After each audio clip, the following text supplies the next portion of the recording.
In this video, I'll be going over what Amazon vendor shortage claims are and how you can actually avoid having to pay them if you're a vendor.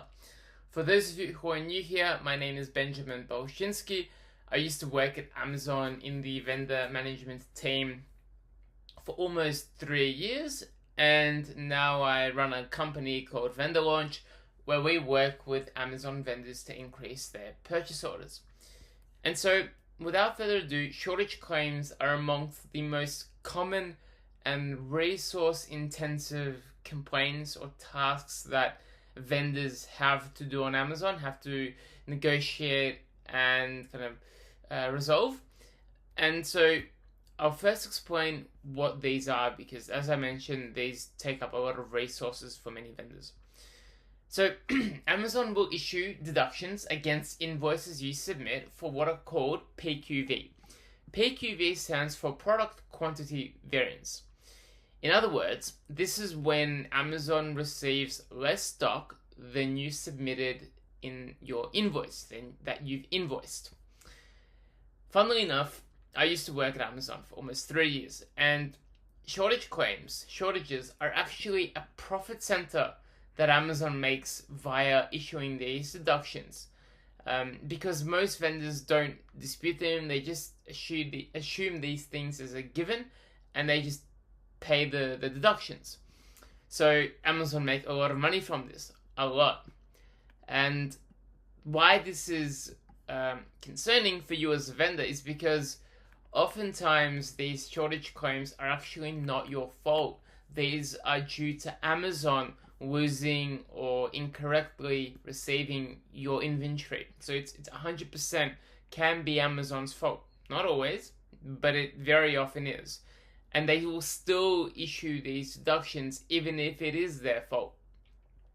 Which is why it's really important and it's why you should be disputing these shortage claims. Having said that, if you're a vendor and if you get these shortage claims excessively, it may point to some fundamental issue with your account. For example, your products might be set up incorrectly, and that might be causing these frequent shortage claims to come. So those are shortage claims. Now, there are some common reasons as to why shortage claims are issued by Amazon. So firstly, perhaps one of the most common foundational reasons is incorrect product catalog data.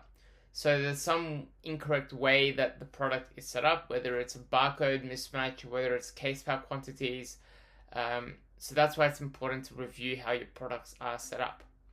Poor delivery compliance, so incorrectly dispatching, sending POs to Amazon. Lead time issues with POs being missed in terms of the confirmation rate and the delivery window. Lost stolen goods. Inbound receive errors, so when Amazon are receiving stock in their warehouse that you've sent, there can be some miscounts or incorrectly scanning products or receiving products against the wrong PO. Labeling problems if the products aren't labeled correctly, or maybe there's some issue with the label. Invoicing mistakes where the invoice has been incorrectly sent to Amazon. And then also ASN, so Advanced Shipment Notice issues. Because these essentially tell Amazon what they can expect in the stock that's arriving, and if you haven't correctly completed the ASN, then there may very well be a mismatch between what they actually get and what they think they'll be getting.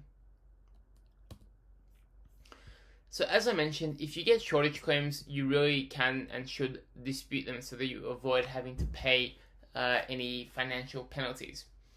You can view shortage claims, shortage details in Vendor Central by navigating to Payments, Invoices, and then Review Disputes Shortages, and that's where you can also see the status of any pending shortage disputes you've got open.